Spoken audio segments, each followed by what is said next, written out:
नमस्ते दोस्तों, स्वागत है आपका रक्त रविवार के इस खास एपिसोड में। यहाँ हम आपको लेकर आते हैं ऐसी कहानियाँ जो आपकी कल्पना की सीमाओं को तोड़ देती हैं और आपको सच्चाई और डर के बीच झूलने पर मजबूर कर देती है। आज मैं आपको सुनाने जा रहा हूँ एक कहानी जो सिर्फ डरावनी नहीं है।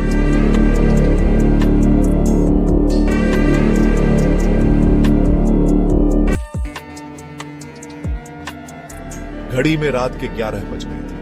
राजू ने अपनी पुरानी जैकेट पहनी और स्कूटर स्टार्ट किया। शहर की खामोशी में डिलीवरी की एक और रात। सड़क की लाइटें टिमटिमा रही थी, जिससे लंबी परछाइयां बन रही थी। आज रात की हवा में अजीब सी ठंडक थी, जिससे उसकी रीढ़ की हड्डी में सिरहन दौड़ गई। आज रात कुछ अलग ही महसूस हो रहा था। राजू पहले से जानी पहचानी सड़कों पर गाड़ी चला रहा था।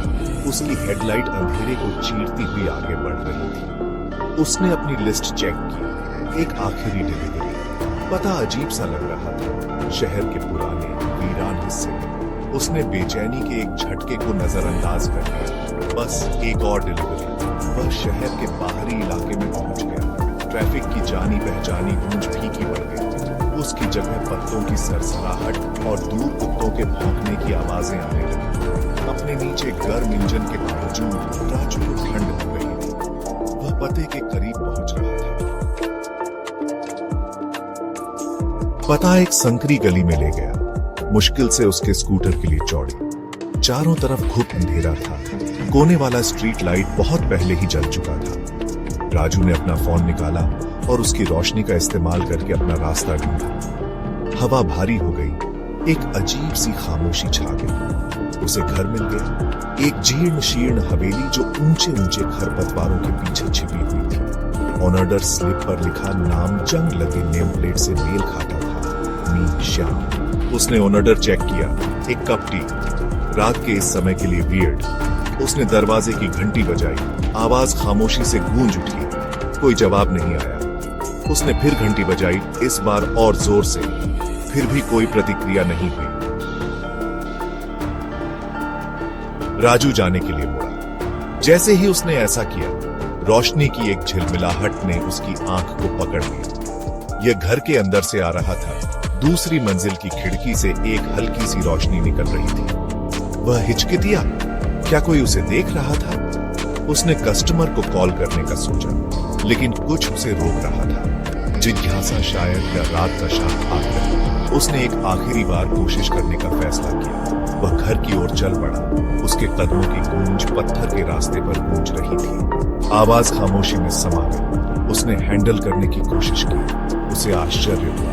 वह मुड़ गया। दरवाजा चरमरा गया, जैसे उसे अंदर बुला रहा हो। राजू अंदर कदम रखा। उसका दिल तेज धड़क रहा था। हवा धूल और सड़ान से भरी हुई थी। हर कोने से मकड़ी के जाले लटके हुए थे और फर्नीचर सफेद चादरों में लिपटा हुआ था, जैसे उनके पूर्व स्वयं के भूत। उसने पुकारा। उसकी आवाज खाली हॉल में गूंज रही थी। श्याम, आपकी चाय आ गई। केवल मौन ने उसे उत्तर दिया। उसे ठंडी हवा का झोंका महसूस हुआ। हालांकि सभी खिड़कियां कसकर बंद थीं। उसे लगा कि उसने फुसफुसाहट सुनी। धुंधली और अस्पष्ट हॉल के दूर छोर से आ रही थी। उसने सुनने के लिए दबाव डाला, लेकिन आवाज फीकी पड़ गई। घर की चीख की आवाज उसके चारों ओर बस गई। सावधानी से राजू ने घर में अपना रास्ता बना लिया, रोशनी की धुंधली चमक का पीछा करते हुए। उसके वजन के नीचे फर्श की लकड़ी चरमरा गई। हर कदम उसकी रीढ़ की हड्डी में कंपी भेज रहा था। हवा और ठंडी हो गई। उसकी त्वचा में चुभन हो रही थी। वह रोशनी वाले कमरे में पहुंच गया। दरवाजा थोड़ा अजर था और वह आवाजों की बड़बड़ाहट सुन सकता था। उसने दरवाजा खोला। उसका दिल उसकी छाती में जोरों से धड़क रहा था। कमरा खाली था। चूल्हे के पास 2 कुर्सियां रखी हुई थी। मेज पर उनके बीच एक शतरंज की बिसात रखी हुई थी। चूल्हे में आग खुशी से छटक रही थी। दीवारों पर नाचती हुई परछाई पड़ रही थी, लेकिन किसी के होने का कोई संकेत नहीं था। राजू को अपने कंधे पर एक ठंडा हाथ महसूस हुआ। वह घूम गया। उसका दिल उसके गले में आ गया। उसके पीछे एक बूढ़ा आदमी खड़ा था। उसकी आंखें एक भयानक रोशनी से चमक रही थी। वह पारभासी था, एक झिलमिलाता हुआ व्यक्ति जो खुद परछाई से बुना हुआ लग रहा था। किसी को ढूंढ रहे हो जवान आदमी? बूढ़ा आदमी फुसफुसाया। उसकी आवाज एक सूखी फुसफुसाहट थी जो कमरे में फिसलती हुई प्रतीत हो रही थी। राजू पीछे हट गया। डर से उसका गला घुट गया। उसने बोलने की कोशिश की, लेकिन शब्द नहीं निकले। डरो मत, हम आपका इंतजार कर रहे थे। बूढ़ा आदमी हंसा, एक नीची कर्कश आवाज। उसकी आवाज खाली कमरे में अजीब तरह से गूंज रही थी। राजू डर के मारे लकवाग्रस्त बूढ़े व्यक्ति को मेज की ओर तैरते हुए और शतरंज की बिसात की ओर इशारा करते हुए देखता रहा। एक खेल के लिए परवाह है, दांव काफी ऊंचे। अचानक कमरा छायादार आकृतियों से भर गया। सभी उसे तीव्र चमकती आंखों से देख रहे थे। उसने उनमें से कुछ को शहर में लगे लापता व्यक्ति के पोस्टरों से पहचान लिया। उनके चेहरे डर और विनती के भावों में जमे हुए थे। चेकमेट।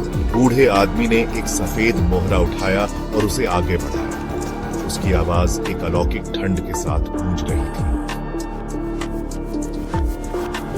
छायादार आकृतियां राजू की ओर झपटी। उनके ठंडे भूतिया हाथ उसके लिए पहुंच रहे थे। वह चिल्लाया। एक प्राचीन ध्वनि उसके आतंक की गहराई से फटी हुई थी। वह पीछे हट गया, अपने ही पैरों पर फिसल गया। वह अपने पैरों पर चढ़ गया और भागा। उसके कानों में खून की आवाज गूंज रही थी। उसने पीछे मुड़कर नहीं देखा, घर से भाग गया। उसका डर उसके पैरों को गति दे रहा था। वह हवेली से बाहर निकलकर रात में भाग गया। मुझे यहाँ से जाना।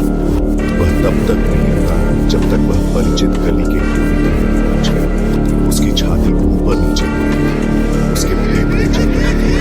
उसने पीछे मुड़कर देखा। हवेली चांदनी में खड़ी थी। खिड़की से निकलने वाली धुंधली चमक बुझ गई। राजू ने फिर कभी शहर के उस हिस्से में डिलीवरी नहीं की। उस रात की याद भयानक शख्सियतों और दुष्शीतल खेल की उसके दिमाग में बस गई। उसने जल्द ही नौकरी छोड़ दी। अदृश्य आंखों